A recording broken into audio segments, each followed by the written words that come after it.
Hi friends, welcome to கிரினிவாஸ் vlog. இன்றைக்கி பார்த்தோம்னா கிருஷ்ண ஜெயந்தி ஸ்பெஷல் நெய் அப்பம் தான் பார்க்க போகிறோம். இது உடனே செஞ்சிடலாம். வாங்க எப்படி செய்யுதுன்னு பார்க்கலாம். நான் ஒரு கப்பு பச்சரிசி மாவு ஏற்கனவே வீட்டில் அரைச்சி வச்சுருக்கேன். பச்சரிசி மாவு தான் எடுத்திருக்கேன். ஒரு கப்பு மாவுக்கு 3/4 கப்பு வெல்லம் சேர்க்கணும். நான் ஏற்கனவே செய்ய போனால முன்னாடியே நான் கொஞ்சம் வெல்லம் இருந்துச்சு, அதனால் அதை காய்ச்சி ரெடியாக வச்சுருந்தேன். 1/2 கப்பு வெல்லம் இருக்கும், அதனால் அதை இதோட சேர்த்துக்கிறேன். பத்தாவதுக்கு இனி கொஞ்சம் 1/4 கப்புக்கு உடச்ச வெல்லத்தையும் சேர்த்துக்கிறேன்.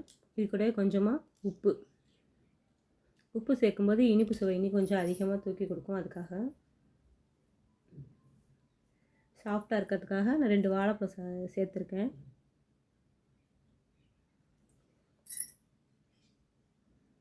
இது நம்ம ஊற வச்சும் பண்ணலாம். பச்சரிசியை ஊற வச்சும் மாவுக்கு பதிலாக பச்சரிசியை சேர்த்து பண்ணலாம்.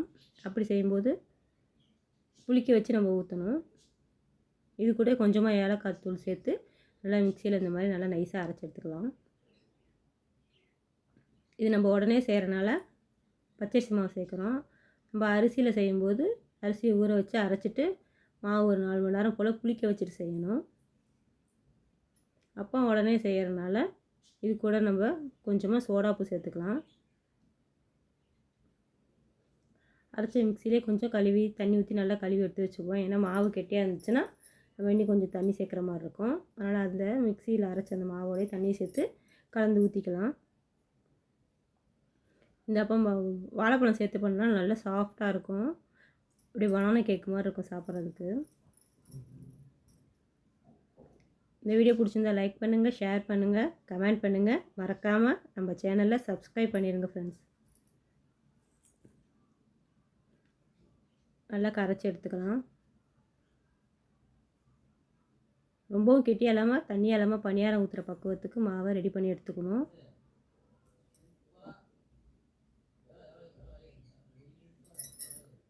அப்புறம் பணியாரத்தில் வச்சுட்டு நான் நெய்யும் கொஞ்சம் கொஞ்சம் எடுத்திருக்கேன். வெறும் நெய்யிலையும் சுடலாம், இல்லைன்னா எண்ணெயில் சுடலாம். நான் இது பாதி அது பாதி எடுத்திருக்கேன்.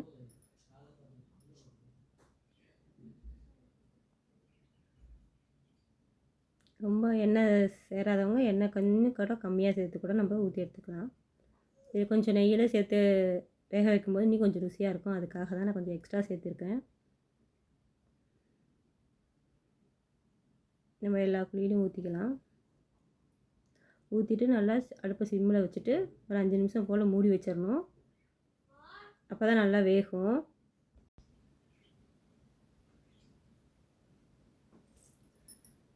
கிருஷ்ண ஜெயந்திக்கு கிருஷ்ணருக்கு ரொம்ப பிடிச்சது. இதை வச்சு நம்ம வழிபடலாம்.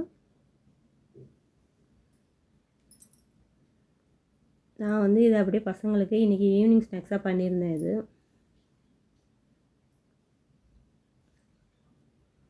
பாருங்கள் நல்லா வந்துருச்சு. இப்போ நம்ம நல்லா திருப்பி போட்டுக்கலாம்.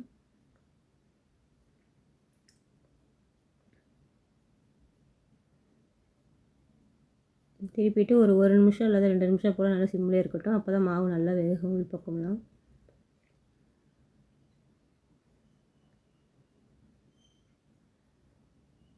இந்த அப்பம் பார்த்திங்கன்னா நல்லாயிருக்கும் சாப்பிட்றதுக்கு. நல்லா பஞ்சு போல் இருக்கும்.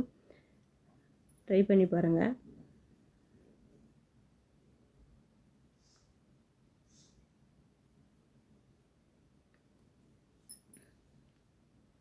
நல்ல சுவையான கிருஷ்ணருக்கு பிடித்த நெய்யப்பம் ரெடி. Thank you friends.